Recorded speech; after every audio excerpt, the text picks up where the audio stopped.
Olá, aluno querido, bem-vindo ao nosso módulo de fármacos antihipertensivos. Teremos algumas aulas curtinhas aqui para introduzirmos o assunto.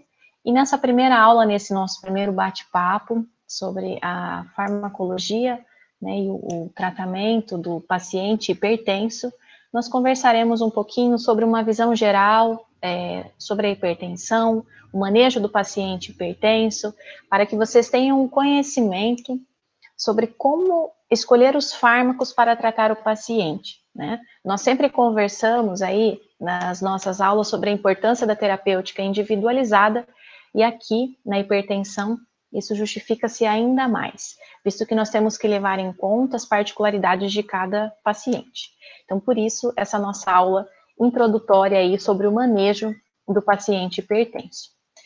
A hipertensão, pessoal, ela é o estágio inicial das doenças cardiovasculares. O grande problema da hipertensão é que ela é uma enfermidade que geralmente o paciente não apresenta sintomas. Então, muitas vezes o tratamento dela é um pouco negligenciado. A baixa adesão ao tratamento farmacológico pelo paciente, que entende que como ele não tem sintomas ou alterações, ele não precisa tomar o medicamento. Entretanto, quando a hipertensão ela não é tratada, ela acaba evoluindo para estágios mais avançados de hipertensão, né? Nós temos desde indivíduos hipertensos com níveis mais baixos de hipertensão, até indivíduos que têm estágios mais avançados da hipertensão. E o grande problema é que a hipertensão, né, sendo uma doença crônica não transmissível, ela influencia diretamente, impacta negativamente a instalação e progressão de outras doenças cardiovasculares com desfechos ainda mais complicados. Por isso que é importante a identificação do paciente hipertenso e esse manejo inicial do paciente, conscientização do paciente sobre a necessidade de tratamento, justamente para evitar a progressão tanto da hipertensão, mas também a instalação de outras doenças cardiovasculares, né? Então, hipertensão, estágio inicial aí de doenças cardiovasculares, podendo progredir para estágios mais avançados, como, por exemplo, insuficiência cardíaca, né? Cardiomiopatias, ainda associadas com outras doenças, como aterosclerose, cujos desfechos são bastante desfavoráveis aí para os nossos pacientes, certo? Bom, pessoal, então, hipertensão. O que é hipertensão? Aumento sustentado da pressão arterial em níveis acima de 140 aqui de pressão sistólica por 90 milímetros de mercúrio de pressão diastólica. Esse aumento ele precisa ser sustentado, não são apenas picos de pressão alta. É um paciente cujos valores de pressão arterial eles já estão acima dessa faixa, né? Nesse estágio aqui, nós temos que o nosso paciente já precisa de intervenção, tanto não medicamentosa quanto medicamentosa, dependendo da condição do nosso paciente. Valores normais de pressão arterial, né, estão aí na faixa de 120 por 80. E nós temos esse intervalo entre 120 por 80 até 140 por 90, né, aí na faixa dos 130, que aqui a gente também já precisa de uma atenção especial ao nosso paciente. A hipertensão é a doença cardiovascular mais comum, tem uma elevada prevalência com o aumento da idade, né, então em indivíduos idosos ela é ainda mais comum. Aqui no Brasil, os últimos dados apontam que nós temos 36 milhões de brasileiros hipertensos, né? Ou seja, 32,5% da população, mais de 60% dos idosos, e isso contribui direta ou indiretamente para 50% das mortes por doença cardiovascular. Vejam aqui a grande importância do manejo correto do nosso paciente hipertenso, né? Justamente para evitar aí essa progressão de mortes por doença cardiovascular. Dentre as complicações da hipertensão, nós podemos destacar falência renal, dano a vaso sanguíneo, dor de cabeça, confusão, convulsão, que pode acontecer também, dependendo dos níveis pressóricos, as retinopatias, acidente vascular encefálico, demência, infarto agudo de miocárdio, cardiomiopatias, falência cardíaca. Vejam que tudo isso acontece porque nosso organismo ele foi feito para trabalhar com níveis pressóricos em torno de 12/8, né? 120/80. Quando a pressão está aumentada, o fato do sangue passar com uma pressão maior em todos os órgãos, isso pode provocar lesão, especialmente em órgãos-alvos, como, por exemplo, aqui fígado, rim, a retina também sofre bastante com quadros de hipertensão, né? Alterações neurológicas que também podem acontecer, lesões em vasos sanguíneos que levam a complicações dependendo da localização onde está esse vaso sanguíneo. Então, apesar de ser uma doença silenciosa, ela é uma doença que causa grandes prejuízos, especialmente a longo prazo, tá? Em relação à classificação da pressão arterial, pessoal, essa é uma classificação para pacientes a partir de 18 anos de idade. Essa classificação para crianças e adolescentes, ela é diferente, certo? E se vocês pegarem aí as literaturas, né, as diretrizes de hipertensão, aqui do Brasil, de outros países, vocês podem encontrar pequenas divergências, o que é um valor normal de pressão, né, respeitando as variações interindividuais. Mas o que nós temos como um todo, de maneira geral, é essa classificação, que é a classificação da última diretriz brasileira aí de hipertensão, que tem, né, valores normais de pressão sistólica menor ou igual a 120 e diastólica menor ou igual a 80. Aí a famosa pressão 12/8. O indivíduo pré-hipertenso é aquele que a pressão está entre essa faixa de 121 a 139 milímetros de mercúrio de sistólica a 81, 89 de diastólica. Esse paciente, pessoal, ele não é negligenciado, esse paciente também já precisa de intervenção.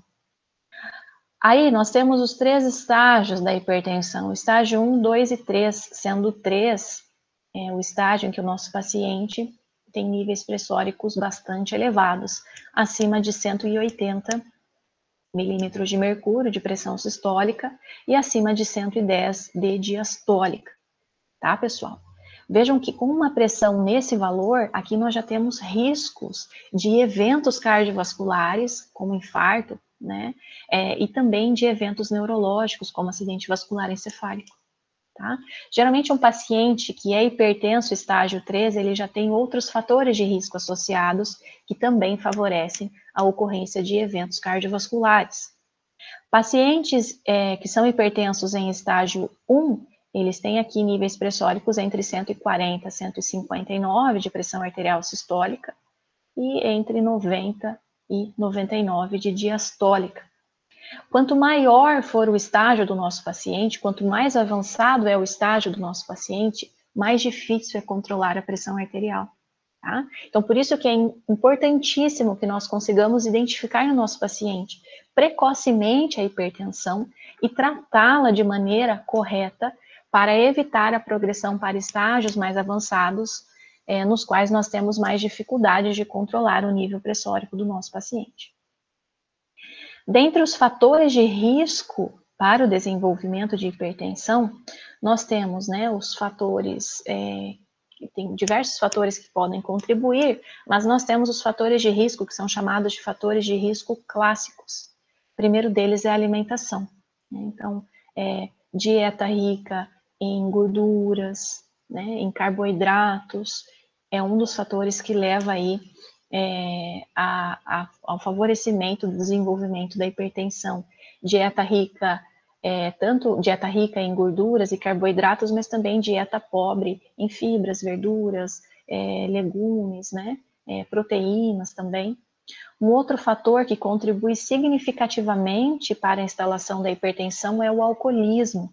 E aqui, pessoal, nós temos tanto os danos diretos do álcool para o sistema cardiovascular, mas nós também temos a contribuição do fígado, né? O álcool, ele promove lesões hepáticas, sendo o fígado o principal órgão de metabolização do álcool. Então, o álcool, ele promove lesões hepáticas diretamente, que também podem alterar aí, né, o metabolismo de lipídios, e isso contribui diretamente para diversas doenças cardiovasculares, e aqui nós também temos o quadro da hipertensão, tá? Sedentarismo, né, pacientes que não praticam atividade física, né? Isso leva também a sobrepeso, obesidade, mas também leva a um sistema cardiovascular mais enfraquecido, né? Estresse. Lembrem-se das nossas aulas de sistema nervoso autônomo simpático. Sempre que nós estamos estressados, passamos por uma situação de estresse, nós temos ativação de sistema nervoso autônomo simpático, liberação de noradrenalina, ativação de receptores beta-1 lá no coração, receptores alfa-1 em vasos sanguíneos. Isso promove tanto taquicardia, mas isso também promove aumento de pressão arterial. Se esse estresse ocorre de maneira crônica, né, aí nós temos o favorecimento do desenvolvimento da hipertensão. Diabetes, e aqui a hiperglicemia já é tida como um fator de risco clássico para doenças cardiovasculares. Até alguns anos atrás nós tínhamos aí como grande vilão apenas o sal, né? O sal, comer alimentos ricos em sódio promove hipertensão, e realmente isso é verdadeiro, não é mito. Mas hoje nós já sabemos também pelos estudos científicos que o açúcar ele é um vilão tão grande quanto o sal para o sistema cardiovascular, justamente por lesão em endotélio vascular, tá? O tabagismo, mesma coisa, né? O tabagismo aqui impactando a saúde do nosso paciente como um todo, mas tendo um envolvimento muito, muito importante aí também em endotélio, né? Provocando lesão de endotélio, e nós sabemos que o endotélio saudável, ele é indispensável para promover vasodilatação e vasoconstrição através de liberação de mediadores, né? Por exemplo, o óxido nítrico. E, por fim, aqui, não menos importante, eu destaco para vocês as dislipidemias, em especial aumentos de lipoproteína de baixa densidade, LDL, né, o tal do colesterol ruim.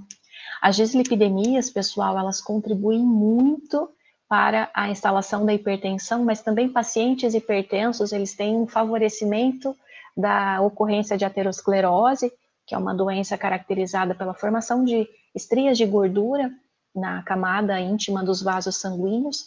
Então, acaba que funciona como uma engrenagem, né? Quem vem primeiro? O ovo ou a galinha? A mesma coisa aqui, né? Em relação à aterosclerose e hipertensão. Eu falo aterosclerose porque quando a gente pensa em dislipidemia e em doença cardiovascular, nós temos que pensar em aterosclerose, né? A dislipidemia, esse aumento de lipídios circulantes, em especial LDL, é o passo inicial para a aterosclerose, e esse vaso que fica disfuncional, ele também contribui para a hipertensão. E em um paciente hipertenso que já tem alteração de endotélio, tem uma facilitação, né, para a internalização dessas lipoproteínas de baixa densidade. Então, acaba que funciona como uma engrenagem, um impulsiona o outro, mas um é fator de risco para o outro também, né? Pensando aqui em hipertensão, dislipidemia e aterosclerose. Queridos, por que é importante que vocês conheçam bem esses fatores de risco, esses clássicos? Porque eles são usados para fazer a estratificação de risco cardiovascular do paciente hipertenso. Um paciente que não tem nenhum fator de risco associado, que ele não tem nenhuma comorbidade, e ele tem níveis pressóricos, imaginem, em torno de 14/9, ele é um paciente que ele tem menos risco de ter um evento cardiovascular do que um paciente que tenha os níveis pressóricos em torno de 14/9 também, mas que ele seja fumante, alcoolista, tenha dislipidemia. Então, conhecer esses fatores de risco, eles nos levam tanto a fazer a estratificação do risco do nosso paciente, do risco cardiovascular, né, para que nós conheçamos os possíveis prognósticos do nosso paciente, mas aqui na nossa aula de farmaco é muito importante, por quê? Para que vocês consigam determinar qual é a terapêutica que tem que ser adotada para esse paciente, né? Então, observem comigo aqui na tabela de estratificação de risco do paciente hipertenso. Aqui nós temos paciente sem fator de risco, né? Aqui o paciente pré-hipertenso, se ele não tem nenhum fator de risco e ele é pré-hipertenso, não tem nenhum risco adicional de evento cardiovascular. Agora vejam aqui que eu tenho meu paciente hipertenso estágio 1. Se ele não tem nenhum fator de risco, pessoal, o risco de um evento cardiovascular nesse paciente é baixo. A minha intervenção farmacológica para esse paciente, ela é mais amena. Agora, se eu tenho um paciente estágio 2, que ele não tem nenhum fator de risco, mas vejam que aqui o nível pressórico já é maior, esse risco de evento cardiovascular aqui, né, ele é um risco moderado. E quando o nível pressórico já está lá no estágio 3, ou seja, a pressão acima de 180, independente de ele não ter fator de risco, isso já é um risco alto para eventos cardiovasculares. Agora vejam quando a gente tem aqui, por exemplo, de 1 a 2 fatores de risco, como isso vai se modificando na nossa tabela, né? Então, imagine que aqui eu tenho um paciente, vamos pegar aqui estágio 1, se ele não tem nenhum fator de risco, ou seja, não é fumante, não é alcoolista, pratica atividade física, né? Não tem dislipidemia, não vive uma vida tão estressada, o risco dele para um evento cardiovascular é baixo. Entretanto, se ele já tem de 1 a 2 fatores de risco, o risco é moderado. Se ele tem, pessoal, acima de 3 fatores de risco, o risco de um evento cardiovascular nesse nosso paciente é muito alto. E ainda, se ele tem aqui presença de lesão em órgão-alvo, e aqui órgão-alvo especialmente rim, né? Uma outra doença cardiovascular subjacente, doença renal crônica, ou se esse meu paciente ele tem diabetes mellitus, aqui o risco já é alto, independente do nível pressórico. Conhecer essa tabela vai ajudá-los a determinar qual é a intervenção terapêutica que vocês farão para esses pacientes, certo, queridos? O tratamento da hipertensão, ele sempre envolverá o tratamento não medicamentoso, ou seja, abordagens não farmacológicas e abordagens farmacológicas. Não existe só para esse paciente, não precisa mudar estilo de vida, vamos adotar apenas um medicamento, não funciona tão bem. Então, nós sempre ou entraremos apenas com o tratamento não farmacológico, ou associaremos o não farmacológico com o farmacológico, certo? E o tratamento não farmacológico, ele inclui cessar fator de risco, né? Então, mudar o estilo de vida, e aqui talvez seja uma das coisas mais difíceis para o paciente, porque são os hábitos, né? São hábitos crônicos, e o médico deve orientar o paciente a mudar esse estilo de vida, mas lembre-se que o paciente aqui, geralmente, ele não tem sintoma, então acaba que é muito difícil para o paciente mudar todo um estilo de vida, né, de algo que ele já faz há muito tempo, para enfrentar uma doença que ele não tenha muita consciência de que seja uma doença tão importante. Por isso que é importante o médico fazer a orientação corretinha do paciente, explicar todos os riscos que a hipertensão traz para esse paciente, né? Então, vamos lá. Cessar os fatores de risco, melhorar a alimentação e praticar atividade física. Com certeza, essas três abordagens favorecem muito os controles dos níveis pressóricos do nosso paciente. Observem comigo essa tabela para vocês verem como o tratamento não medicamentoso ele tem um impacto direto na pressão arterial do nosso paciente, né? E é uma ferramenta, um aliado poderosíssimo que vocês usarão para tratar os pacientes de vocês. Só o fato de controlar o peso do paciente, vejam aqui, ó, diminuir o peso, né? A gente tem uma redução de 20 a 30% nos valores de pressão arterial para cada 5% de perda ponderal de peso do nosso paciente. E aqui, queridos, pensem que nós estamos falando de um paciente que tem pressão 14 e nós precisamos descer para a pressão 12. É um paciente que tem pressão 13 e nós precisamos descer para a pressão 12, né? Que é sempre a meta é manter o paciente dentro da pressão 12, né? Igual ou menor. Às vezes, só diminuindo o peso, a gente já diminui a pressão sem precisar fazer intervenção farmacológica. Padrão alimentar, adotar a dieta DASH, né? Acredito que vocês já devam ter ouvido falar dessa dieta. É uma dieta rica em verduras, frutas, fibras, minerais, proteínas, baixa ingestão de carboidratos, baixa ingestão de gordura, uma dieta mais saudável, digamos assim. Adotar essa dieta, pessoal, promove uma redução de 6,7 milímetros de mercúrio na pressão sistólica. Olha como reduz bastante. Redução, né, restrição de consumo de sódio, redução de 2 a 7 milímetros na pressão arterial sistólica e de 1 a 3 na diastólica, tá? Reduzindo aí de 2,4 a 1,5 gramas de sódio por dia. Vejam como a gente tem, né, um impacto positivo na pressão do nosso paciente. E moderar o consumo de álcool, redução de 3,3 milímetros de mercúrio, com a redução de 3 a 6 doses para 1 a 2 doses por dia. Só o fato do paciente beber menos, a gente consegue aí reduzir praticamente 3 milímetros de mercúrio na pressão do nosso paciente. E aqui as recomendações que vocês podem dar para o paciente, justamente para adotar essas medidas não farmacológicas, né? Agora, pensem quando o paciente associa tudo isso aqui, controle do peso, melhora do padrão alimentar, restrição de consumo de sódio, moderação de consumo de álcool. Já tem trabalhos que mostram que praticar atividade física 200 minutos por semana equivale a uma classe farmacológica, né? Você poderia retirar uma classe de medicamentos do seu paciente hipertenso. Mas o paciente só vai adotar esse novo estilo de vida se ele for muito bem conscientizado pelo médico, né? Senão ele não faz.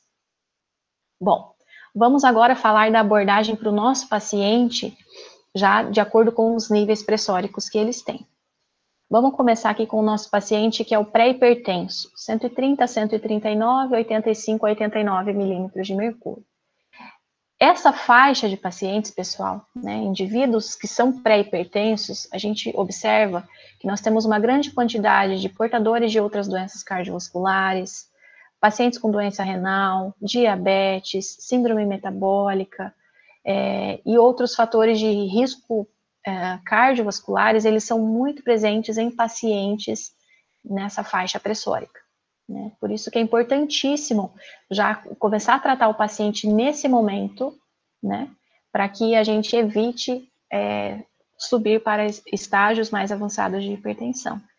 Em pacientes pré-hipertensos, a gente já adota as medidas não medicamentosas, tá? Geralmente aqui a gente não usa medicamento. Quando é que a gente usa fármaco para tratar indivíduo pré-hipertenso?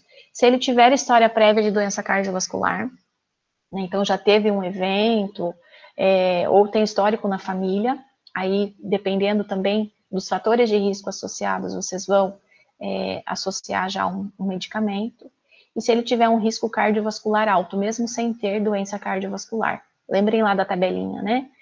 Quando a gente começa a aumentar os fatores de risco, tem lesão em órgão-alvo, por mais que seja um indivíduo pré-hipertenso, ele já tem um risco cardiovascular alto, e aí vocês farão associação tanto do tratamento não medicamentoso, quanto do tratamento medicamentoso.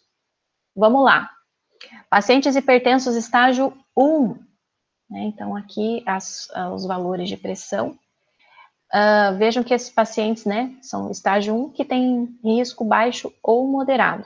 Tá? Sempre que o risco for alto, vocês sempre farão medicamentoso, não medicamentoso, e geralmente o medicamentoso ele associa mais de um fármaco, mas nós já vamos chegar lá.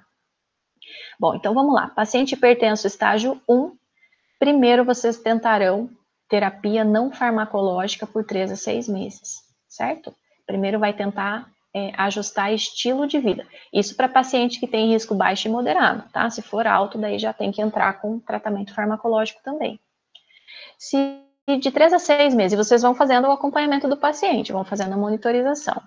De 3 a 6 meses, não teve melhora, não controlou os níveis pressóricos, né? Falta de controle da pressão arterial. Aí vocês entram com a terapia farmacológica. Tem que fazer a avaliação periódica desse indivíduo e tem que sempre ter em mente que essa intervenção precoce, né, ela previne o risco cardiovascular. Vocês estão evitando a instalação de outras doenças cardiovasculares e estão evitando que o nosso paciente vá para estágios mais avançados de pressão arterial. Certo, pessoal? Então tem que estar sempre de olho na pressão do paciente, sempre acompanhando, certo?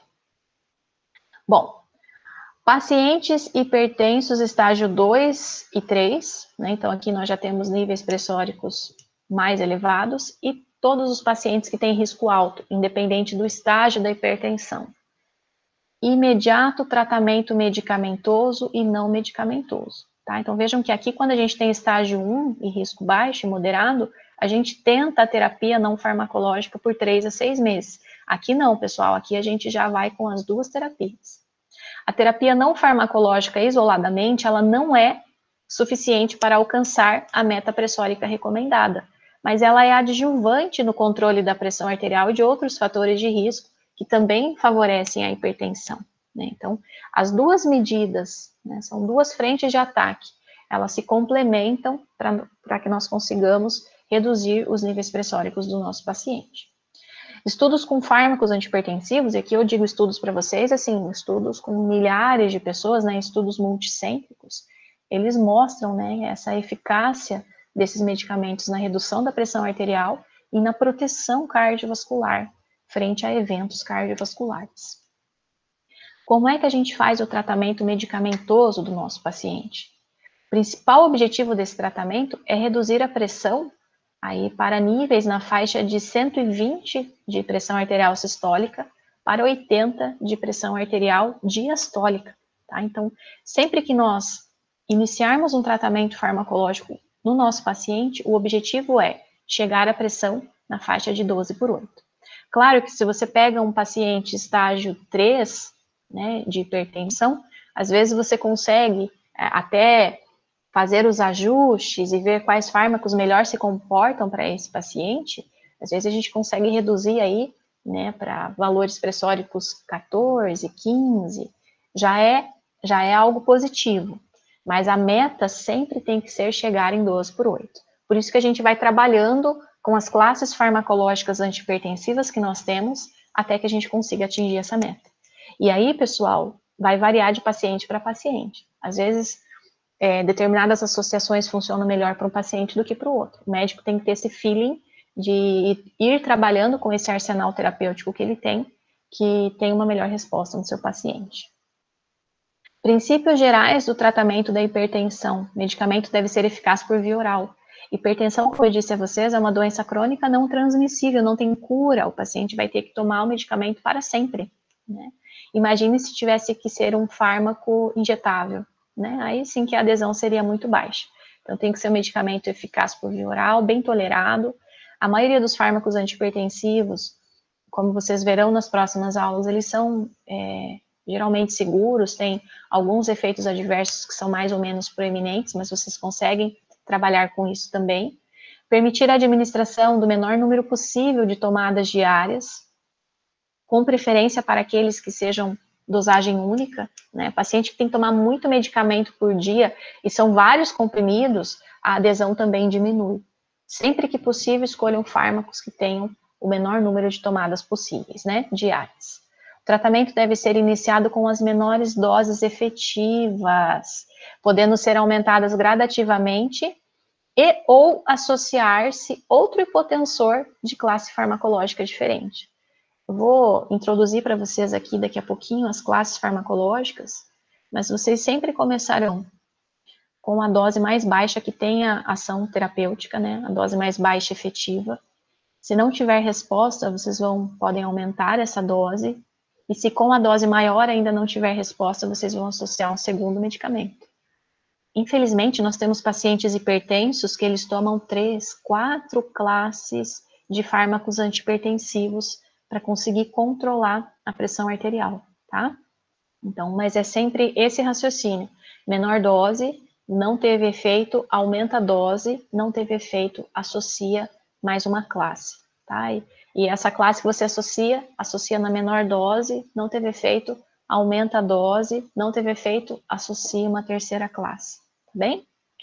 Respeitar um período mínimo de 4 semanas para se proceder o aumento da dose e ou a associação de drogas, salvo em situações especiais, óbvio, né, numa emergência hipertensiva, claro que a gente não espera 4 semanas, mas geralmente nós esperamos esse tempo de tratamento para ver como o organismo se comporta, né, e vocês sabem também que a gente tem a questão da necessidade de tempo de adaptação, de resposta terapêutica, então, para fazer esses ajustes e modificações, intervalo de 4 semanas.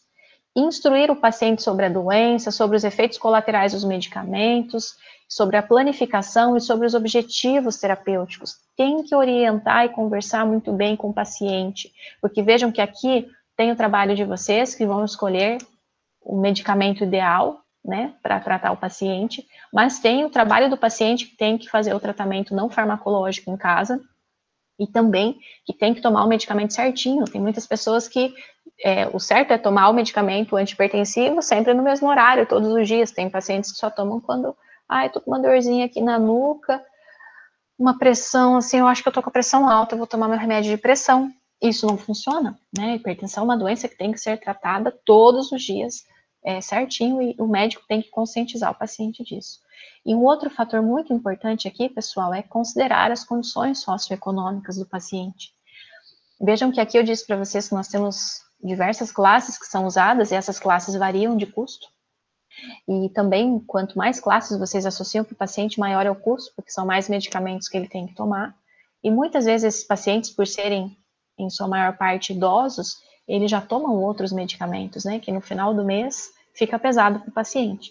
Se vocês tiverem em mãos um medicamento que seja mais barato, optem por esse medicamento, ao invés de utilizar um medicamento mais caro. Bom, como é que a gente vai começar a tratar o nosso paciente, então? Prof, eu já começo com um monte de medicamento? Não. Primeiro, a gente começa com monoterapia, um fármaco, tá? Essa é a estratégia inicial para pacientes com hipertensão estágio 1, com risco cardiovascular baixo e moderado, tá? Então, nesses pacientes aqui, tanto de estágio 1 ou ainda estágio 2 e 3 com risco cardiovascular baixo e moderado, vocês vão fazer monoterapia. Escolha da monoterapia. Capacidade de redução de morbimortalidade, características individuais do paciente, se ele tem ou não doenças associadas e as condições socioeconômicas. São esses fatores que vão dizer para vocês qual fármaco vocês vão começar a trabalhar nesse paciente, tá? Antihipertensivos que são utilizados em monoterapia. Nós podemos usar aqui os fármacos diuréticos. Podemos utilizar fármacos que modulam o sistema renina, angiotensina, aldosterona, tanto os inibidores da ECA, quanto os bloqueadores de receptores de angiotensina, os BRA, ou ainda nós podemos utilizar bloqueadores de canal de cálcio. Prof, e os beta-bloqueadores, nós estudamos isso lá no ano passado, não pode usar propanolol? Queridos, nós temos beta-bloqueadores que são antihipertensivos, sim, mas eles não são usados em monoterapia. Eles são usados em politerapia, como nós já veremos nas nossas próximas aulas, certo? Para monoterapia, vocês sempre darão preferência para essas classes, geralmente começando com um fármaco diurético. E se a monoterapia não funcionar? Tratei meu paciente, aguardei 4 semanas, o paciente melhorou o estilo de vida e ainda assim não teve, nós não conseguimos atingir a meta farmacológica, né, de manter a pressão 12/8. Bom, falha na monoterapia. Eu tenho um resultado parcial, ou seja, melhorou um pouco a pressão, mas não chegou nos níveis que eu queria, e o meu paciente não apresentou efeito adverso. O que eu vou fazer? Aumento a dose do meu medicamento, ou associo com outra classe antihipertensiva. Vocês têm essas duas possibilidades, vai depender desse resultado parcial. Se for um resultado parcial bom, né, às vezes só de aumentar a dose vocês já conseguem chegar na meta pressórica. Bom, se vocês tiverem ausência de efeito terapêutico na dose máxima, já aumentou a dose e não diminuiu a pressão do paciente, ou seu paciente começou a apresentar muitos efeitos adversos, né, aumentou a dose, a gente tem uma chance maior de ocorrência de efeitos adversos. Vocês vão substituir o antihipertensivo inicialmente utilizado, vão reduzir a dosagem e associar uma outra classe antihipertensiva, tá? Ou então farão uma nova associação de fármacos. Resumindo isso para vocês, para ficar mais claro. Tentei um tratamento, não funcionou. Ou tentei um tratamento e meu paciente teve muito efeito adverso, troca a classe de antihipertensivo, né? Ou então você vai reduzir a dose desse medicamento que você já estava usando e associar uma segunda classe numa dose mais baixa. Isso é muito legal que acontece com os antihipertensivos, um acaba potencializando a resposta do outro, né? Ou então você abandona essa classe que você utilizou inicialmente e parte para uma nova classe terapêutica, tá? Se ainda assim a resposta for inadequada, aí você começa a associar mais medicamentos, 3 ou mais medicamentos. Tem pacientes que eles tomam 4 medicamentos para o controle da pressão arterial. Geralmente, pacientes estágio 3, tá bem, pessoal? E aí as classes terapêuticas, né, elas vão variar aqui desde os diuréticos, fármacos que atuam aí no sistema renina, angiotensina, aldosterona, bloqueador de canal de cálcio, e aqui entram também nessa politerapia os beta-bloqueadores, tá bem? E ainda, né, tem fármacos que atuam lá no sistema simpático em nível central, que também podem ser associados. Falando rapidamente para vocês da politerapia, que são os assuntos das nossas próximas aulas, né? Nas nossas próximas aulas, nós estudaremos cada uma dessas classes de fármacos antipertensivos e vamos tentar já ir trabalhando com vocês esse raciocínio crítico aí para fazer essa associação, né? Mas só para apresentar aqui para vocês uma visão geral, nesse primeiro contato aí com o nosso módulo de hipertensão, quando vocês forem associar fármacos antipertensivos, vocês nunca irão associar antipertensivos com o mesmo mecanismo de ação.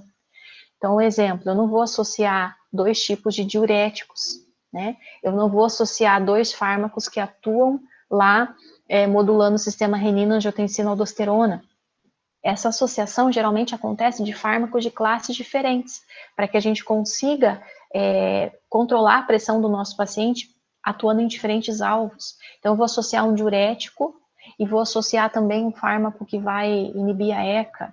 Eu vou associar um diurético e vou associar um fármaco que bloqueia canal de cálcio, tá? Então, evitem associar fármacos da mesma classe terapêutica, porque além de não ter uma resposta farmacológica adequada, a gente pode ocasionar aí muitos efeitos adversos, tá? Inibidor da ECA e bloqueador de receptor de angiotensina, que são os BRA, essa associação, pessoal, ela é contraindicada. Vejam que aqui nós temos 2 fármacos bloqueando o sistema renina-angiotensina-aldosterona. Então, evitem associação da mesma classe, em especial essa associação, porque os estudos nos mostram que, além de não ter efeitos benéficos, a gente tem um aumento da ocorrência de efeitos adversos, certo? E uma outra alternativa que tem para fazer essa associação é fazer manipulação dos fármacos. Aí você manda manipular já nas doses que você quer, dessas duas ou 3 classes, geralmente 2 classes, mas nós também já temos fármacos comerciais, né, que são dispensados em farmácias, e ele já vem com essa associação, hidroclorotiazida e mais um fármaco, né? Então, já vem com essa associação prontinha para o paciente. Isso é bom porque o paciente tem que tomar só um comprimido. Naquele comprimido já tem os 2 princípios ativos. Funciona melhor, em termos de adesão ao tratamento, do que vocês mandarem ele tomar. O senhor vai tomar esse comprimido, esse aqui é um diurético. Agora o senhor vai tomar esse comprimido, esse aqui é um enalapril, por exemplo. Se já tiver tudo isso junto no mesmo comprimido, facilita para o paciente, tá bem? Diurético é sempre o fármaco de primeira escolha, né, ou ainda em terapia associada. Os fármacos diuréticos, eles vão potencializar a ação hipertensiva de outros fármacos associados. A gente tem um efeito sinérgico, isso é excelente, né, pensando em controle da pressão arterial. Hipertensão arterial sistêmica persistente, se não conseguir controlar com 3 fármacos, sendo um deles um diurético, tá? O diurético sempre está nas associações aí. Então, já tentei 3 fármacos, um deles é diurético e ainda não consegui controlar a pressão do paciente. Vocês farão associação com a espironolactona, que é um antagonista de aldosterona. Aqui é um fármaco também da classe dos diuréticos, que nós estudaremos em uma das nossas aulas. Vocês podem associar simpatolíticos de ação central e beta-bloqueadores como um 4º fármaco, e ainda nós temos alguns fármacos que são vasodilatadores diretos. E aqui, pessoal, a gente usa em casos especiais, geralmente emergências hipertensivas, tá bom? Porque esses fármacos, né, tanto essas 2 últimas classes aqui, são fármacos que têm uma maior ocorrência de efeitos adversos para o nosso paciente. Resumindo o que eu estou falando para vocês aqui desse manejo do nosso paciente hipertenso. Nós temos aqui, então, a hipertensão. Paciente que está no estágio 1 e que tem risco cardiovascular baixo ou moderado, terapia não medicamentosa mais monoterapia. E essa monoterapia, ela vai incluir diurético, inibidor da ECA, bloqueador de canal de cálcio, bloqueador de receptor de angiotensina, beta-bloqueador em casos específicos. Esses casos específicos são pacientes que já têm doença cardiovascular associada, tá? Mas então, foquem aqui nessas classes aqui de cima. Paciente estágio 1, que tem risco cardiovascular alto, ou ainda estágio 2 e 3. Vocês farão também tratamento não medicamentoso e combinações. 2 fármacos, classes diferentes, em doses baixas. Então, vamos fazer aqui as possíveis combinações, sempre começando com dose baixa, efetiva, né? E se não tiver resposta, a gente vai aumentando essa dose. Não atingiu metas ou efeitos colaterais, foram intoleráveis, nosso paciente apresentou muito efeito adverso. Então, vocês podem ou aumentar a dose do medicamento, associar um segundo fármaco ou trocar a medicação, tá? No caso aqui, né, do estágio 1 mais risco alto, ou estágio 2 e 3, vocês podem aumentar a dose, associar um terceiro fármaco, né, que aqui a gente já estava com 2 fármacos, ou trocar a combinação. Não atingiu a meta, acrescenta outros fármacos antihipertensivos, tá bem, pessoal? E aqui a gente pode ter associação, às vezes, de 4 fármacos para tratar o nosso paciente, certo? Então, se vocês tiverem isso na cabecinha de vocês, levando em conta qual é o risco do paciente, qual é o benefício que aquele tratamento oferece, né, qual é o estágio da hipertensão que o nosso paciente está, vocês conseguem aí, com mais tranquilidade, preparar um esquema terapêutico apropriado para o paciente. Certo, pessoal? Então, essa foi a nossa primeira aulinha aí do nosso módulo de hipertensão, visando que vocês já comecem, né, a desenvolver esse raciocínio crítico e clínico para o tratamento do paciente hipertenso, e nas próximas aulas nós começaremos a estudar dessa forma as classes de fármacos antihipertensivos. Obrigada pela companhia, nos vemos então na nossa próxima aula. Se cuidem, fiquem com Deus. Tchau, tchau.